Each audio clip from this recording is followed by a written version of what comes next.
Hello বন্ধুরা, আমার দীপিকার রান্নাঘরে আপনাদের স্বাগতম। আমি আজকে আপনাদেরকে দেখাবো যে বাসায় থাকা বেসন এবং বাঁধাকপি দিয়ে আপনারা খুব সহজেই কি করে পেঁয়াজু তৈরি করতে পারবেন তার রেসিপি। এই রান্নাটি তৈরি করতে আমাদের যা যা উপকরণ লাগবে চলুন দেখে নেওয়া যাক।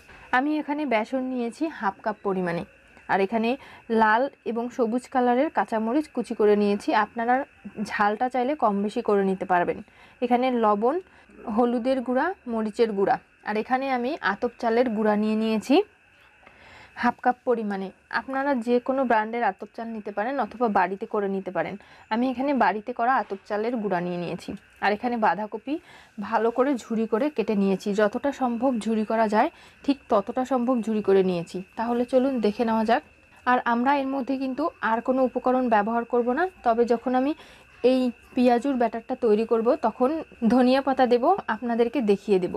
তাহলে চলুন দেখে নেওয়া যাক যে কী করে খুব সহজেই বাড়িতে থাকা বাঁধাকপি এবং বেসন দিয়ে আপনারা ঝটপট পেঁয়াজু তৈরি করে খেতে পারবেন। চলুন দেখে নেওয়া যাক। আমি একটা প্লেটের মধ্যে বাঁধাকপি এবং সব উপকরণগুলো নিয়ে নিয়েছি। এখন আমি বাঁধাকপি এবং বেসনের যে পেঁয়াজুটা দেখাবো সেটার জন্য এখন কিভাবে এটা মাখতে হবে সবগুলো উপকরণ সেটা আমি দেখিয়ে দিচ্ছি। আমি প্রথমে লবণ দিয়ে দিলাম, মরিচ কুচি, হলুদের গুঁড়া, শুকনো মরিচের গুঁড়া দিয়ে ভালো করে সবগুলো একসাথে এইভাবে হাত দিয়ে খেমচে খেমচে মেখে নিতে হবে, যাতে করে বাঁধাকপিটা থেকে পানি বের হয়। লবণ দেওয়ার সাথেই কিন্তু দেখতে পাচ্ছেন বাঁধাকপিটা থেকে পানি বের হচ্ছে। আর এই বাঁধাকপিটা যত মাখা হবে ততই কিন্তু সফট এবং নরম হয়ে যাবে। দেখুন আমার বাঁধাকপিটা মেখে নেওয়া হয়ে গেছে। বাঁধাকপিটা একদমই নরম এবং সফট হয়ে গেছে এবং বাঁধাকপি থেকে অনেক পানি বেরিয়েছে। আমরা কিন্তু কোনো এক্সট্রা পানি ব্যবহার করব না। এখন এই বাঁধাকপির সাথে চালের গুঁড়োটা মিশিয়ে নিচ্ছি।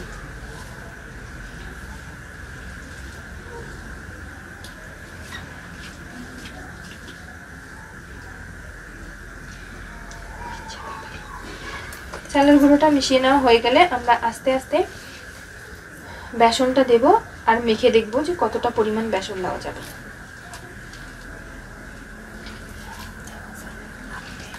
কতটা পরিমাণ বেসন লাগবে সেটা আমরা বুঝতেই পারবো।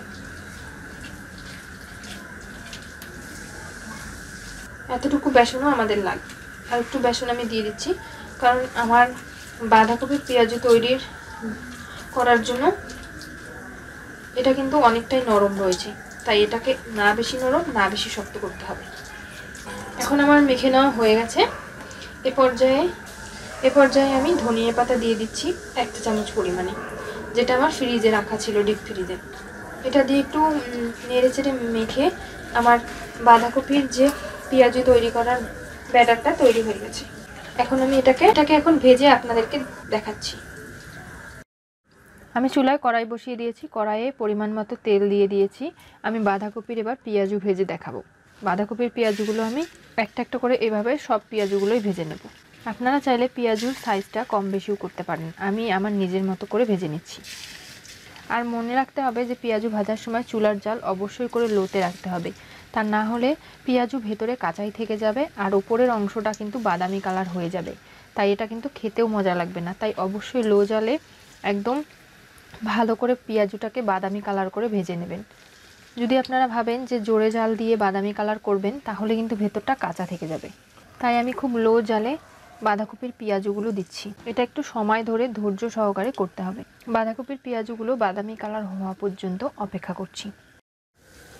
আমার বাঁধাকপির পেঁয়াজুর এক পাশটা হয়ে গেছে। আমি এখন এটাকে উল্টে দিচ্ছি। আমার এক পাশটা বাদামি কালার হয়ে গেছে। এক পাশটা বাদামি কালার হয়ে গেছে, তাই আমি আর এক পাশ উল্টে দিচ্ছি। এইভাবেই আমি সবগুলো বাঁধাকপির পেঁয়াজি ভেজে নিয়ে আপনাদেরকে দেখিয়ে দিচ্ছি। হ্যালো বন্ধুরা, আপনারা দেখতেই পাচ্ছেন যে আমি বাঁধাকপি এবং বেসন দিয়ে যে মুচমুচে বাঁধাকপির পেঁয়াজু তৈরি করার যে রেসিপিটি দেখিয়েছিলাম, আপনারা দেখতেই পাচ্ছেন এখানে বাঁধাকপির পেঁয়াজুগুলো এত সুন্দর কালারফুল হয়েছে এবং আপনারা এটা খুব ঝটপট যেমন তৈরি করতে পারবেন তেমন ইফতারের সময় এটা খেতেও পারবেন। তাই আপনারা খুব সহজে বাঁধাকপি দিয়ে এই রেসিপিটি বাঁধাকপি দিয়ে পেঁয়াজু তৈরি করে খেয়ে দেখবেন।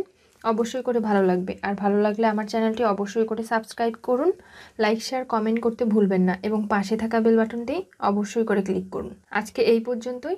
ধন্যবাদ সবাইকে।